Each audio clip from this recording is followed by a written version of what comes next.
Hi, this is Arya from Underdog Santa Barbara. I made this video to tell you a little bit more about my use of tools, and also if you're not watching this video in a playlist and you'd like to know more about me, make sure you look in the original video's description for a link to the full playlist about the trainer. Alright, so the first tool I want to talk about is the slip lead.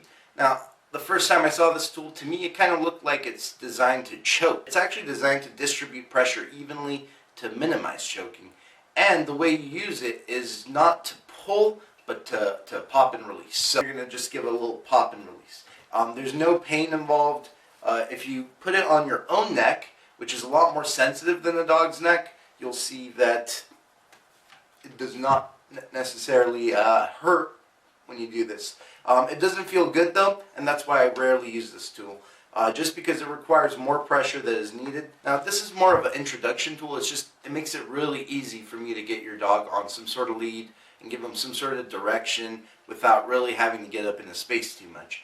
You just basically hold this open, get the dog's head through it. You could lure them in with a treat, and then you just drop it down. I hardly ever use this for dogs that are not already really well trained, because if a dog does choose to pull on this, this does still give them the ability to kind of choke themselves a lot more than I'd like. To prevent choking, we have what's called a prong collar. This prevents opposition reflex. It's actually designed to prevent choking. The first time I saw this, I'm not going to lie to you, I thought it looked like some sort of a torture device. It looked like something from medieval times. It's got rounded tips. Dogs got thick hide. It distributes the pressure on several different points, so you don't actually feel any sort of poking sensation. It's actually a very interesting sensation. If you put it on, you'll see that there's absolutely no pain. It doesn't hurt.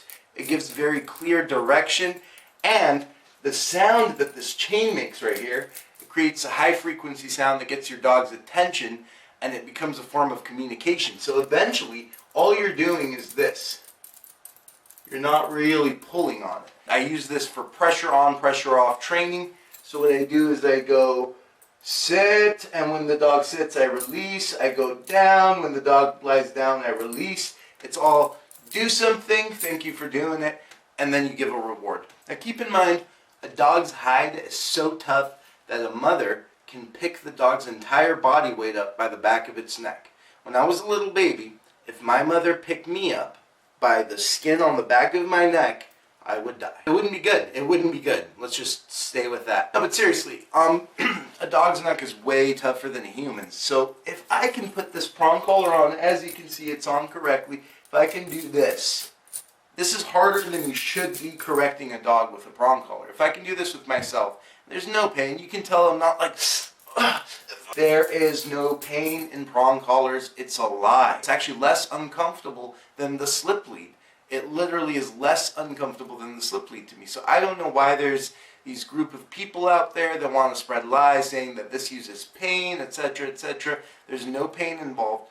If you have seen someone using a tool to hurt a dog before, don't let that change your view of the tool. There's a lot of different things that you might not know about that situation. However, it very well may be just that the person doesn't know how to use the tool correctly. Alright, now the last training collar I want to talk about is the Ecollar. There's a lot of misinformation about this. The first time I heard about this was in a movie called Yes Man, and I thought it was something that electrocutes. So it looked like, the guy's skeleton was showing through his body, lighting up blue. I thought people were putting something on their dog that's literally electrocuting them. And I assumed it was only for really aggressive dogs in case of serious emergencies. Then I found out what they actually do, and I loved them. So let me tell you a little bit more about this. First of all, they have 3 functions. A tone, which I don't use and won't talk about. A pager function, which vibrates. That is what I primarily use for training. And they also have a electrostimulation function. So if you look up electrostimulation massage, you can actually pay for something to put the same technology on you to massage you. So now, the only difference with that is you can change the distance of these to create a different amount of dullness. If you're thinking about using this for knock 2 birds out with 1 stone, it's not going to work. But it is the same technology and same sensation. So trust me when I tell you, it's not going to electrocute, it's not going to get hot, it's not going to burn your dog or anything like that. So most of the training is going to be using just the pager. I want you to think of that as like if your boss gave you a company cell phone and he said, hey, every time I call you on this phone, just know that it's going to be regarding an opportunity to get a bonus or some commission. Okay, you're not going to think of that as negative. You're going to think of that as positive. So we're 99% of the time we're going to be using this, and it's a very positive tool. So it's going to be used for just giving the dog direction for rewards. Occasionally, what happens with dogs is their mind can really fluctuate. So that's one thing you have to consider about dogs. They're predators. They can really, their sensory intake can really fluctuate. That's how they're able to hunt. Remember, when a pack of wolves are hunting, the animal fights back, and it really can do some serious damage. They have to be able to completely ignore all sensation when they're hunting and only focus on what they see and hear. So that's why dogs can really block out sensation, and that's why tools like this sometimes have to be used with some electrostimulation to distract the dog, get their attention, and then we go right back to using the pager and giving direction and reward. So it's still going to be mostly positive.